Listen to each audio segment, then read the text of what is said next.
Hello friends, আজ আমি তোমাদের বর্গ নির্ণয় শেখাবো। তো 1 থেকে 99 পর্যন্ত যে কোনো সংখ্যার আমি বর্গমূল নির্ণয় করে শেখাবো। তো কিভাবে দেখো, শর্ট ট্রিক্স তোমরা ছোটোবেলায় করেছিলে। বর্গমূল নির্ণয় করতে দিলে কি করতে হতো, ধরো দেয়া আছে 4-এর হোল স্কোয়ার, তাহলে কী করতে 16। এরকম ধরো 11 দেওয়া আছে, তখন কি করতে 11 ইন্টু 11 করতে। যাদের নামটা মুখস্থ আছে তাদের তো খুব ভালো, যাদের মুখস্থ নেই তারা কী করতে গুণ করতে, 11 121 করতে। আজ আমি তোমাদের দেখাবো এত ছোটো ছোটো না, একটু বড় বড় সংখ্যা দিয়ে দেখাবো। যেমন ধরো আছে 53, এর হোল স্কোয়ার আছে। তো কী করবে, প্রথমে এই 5টাকে স্কোয়ার করে নাও। 5 5-এ কত হয় 25। 3টাকে স্কোয়ার করে নাও। 3 3-কে কত হয় 9।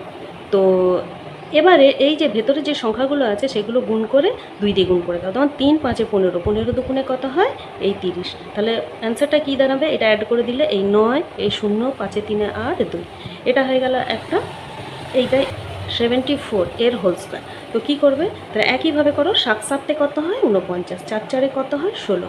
এবারে 4 7-এ 28, 28-কে 2 দিয়ে গুণ করো। 28 দুগুণে 56, এই 6, 6 1-এ 7, 9 5-এ 14, 4 হাতে রইল 1, 4 1-এ 5, হয়ে গেল অ্যান্সার। আবার একটা ধরো তোমাদের 59-এর হোল স্কোয়ার। তো কী করবে, তো 5 5-এ 25, 9 9 কত 81। এবারে 5 9 45, 45-কে 2 দিয়ে যদি গুণ করা হয় 45 দুগুণে 90, তাহলে কী হবে 1, এই 8, 9 5-এ 14, 4 হাতে রইল 1, 2 1-এ 3। এবারে ধরো 4 3 দিয়ে দেওয়া আছে, ঠিক আছে। তাহলে কী করবে, এই 4 4-এ 16, 3 3-কে 9, 4 3-এ 12 দুগুণে 24, তাহলে কী হলো 9 4 6 2 8 1, হয়ে গেল।